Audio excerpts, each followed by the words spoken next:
So the next remaining episode is too, I mean, so sad, so tragic. It's difficult for me to discuss it. What happened was the greatest tragedy in the history of Islam after Hazrat Muhammad Sallallahu period, when he was ill-treated. Of course, that was the greatest tragedy.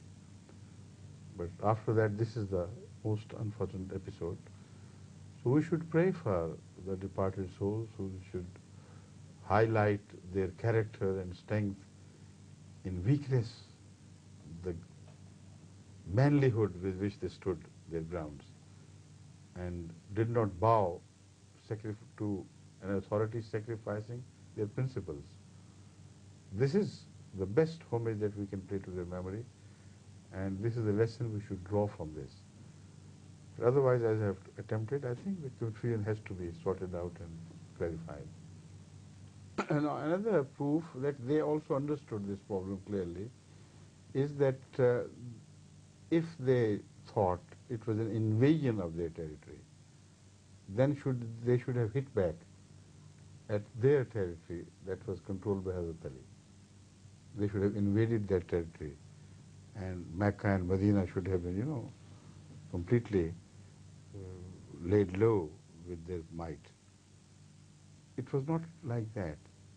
They destroyed them, and in fact with that, the spiritual leadership which was rising was, unfortunately brought to an unfortunate, immature end. And that is why this confusion resulted in only one territorial reign. That was Muawiyah's reign afterwards.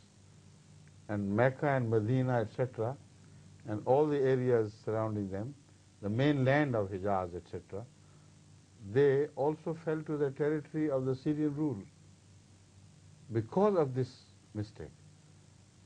So unfortunately, these are the lessons we should draw. The holy people should not be duped by, this is their right to rule spiritually, but this is also the responsibility to see through the game of the enemy and not to fall into the trap of the enemies. You see, this is a very big damage done to Khilafah, because after that Khilafah Rashida comes to an end. And the political power is also lost, and the spiritual power is also lost, and confusion is created, and a very big damage is done to Islam and its progress all over the world. You see, they should have drawn their lesson from Hazrat Ali Raziyallahu Ta'ala anhu. Hazrat Ali was not only spiritually, he was at very high status, but he was one of the wisest people of the time of Muhammad Rasulullah. He never jeopardized his spiritual Khilafat for the sake of some territory of Syria, etc. He didn't care. People, pressed him for invading them and come to fight and so on and so forth. He refused.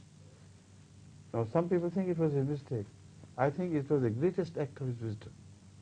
He knew where the greatness of Khilafat lay. It lay not in territorial rule, but in the spiritual rule. So he happened to command both the territory of that area and also the spirits of all the Muslims, according to me, of the whole world. So he didn't dispute the issue of territorial occupation by Muawiyah or some others. Had he considered it to be a real threat to Khilafah, had he really believed that it was the Khilafah which got split and his Khilafat is taken away, I doubt if Hazrat Ali should have stopped short of invading Muawiyah and punishing him. So he understood it to be a territorial thing. He said, under Islam, there can be territorial rules here and there.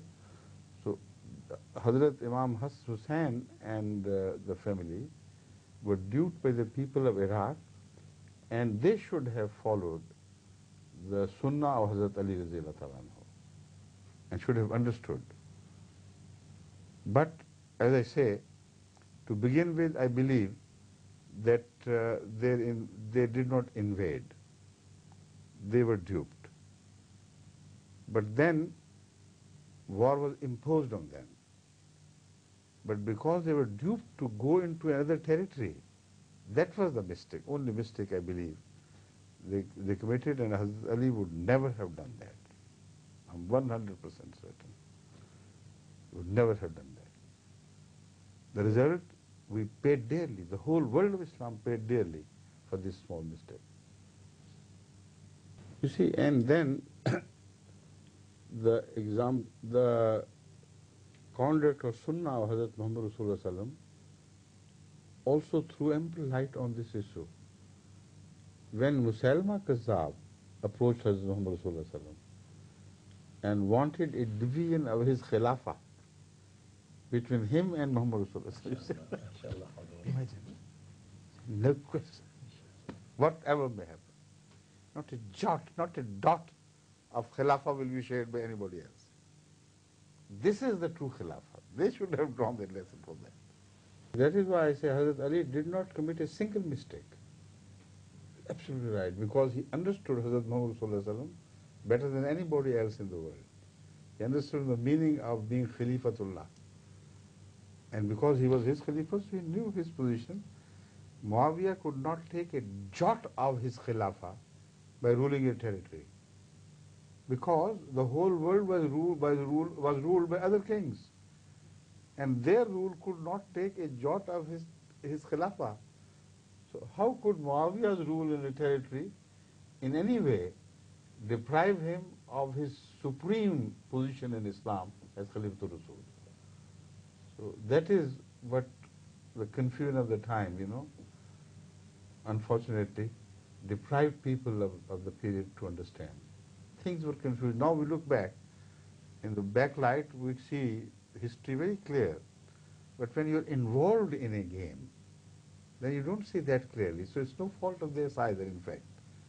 Unfortunate times, unfortunate fogs of the situation. That did not permit them to see clearly. I give you an example. When you are watching a football match from outside, even if you don't know how to kick, you say, oh, what a mistake he has committed, He should have done this. You see all the mistakes being committed by the champions of the game. And even the greatest champion he commits, no, you see, he made a mistake. And in tennis, in every game. And if you tell him to come into the field, he can't even kick. So that is how it happens with historians. Historians are people of the later period, like we are, looking back. It's not a great credit to us that we say, oh, they should have done this, they should have done that.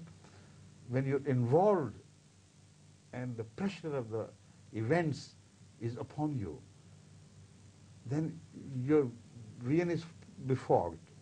You can't see that clearly as we can now.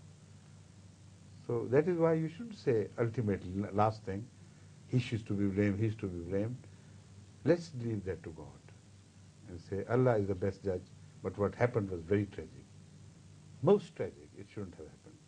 Allah bless the souls of the martyrs.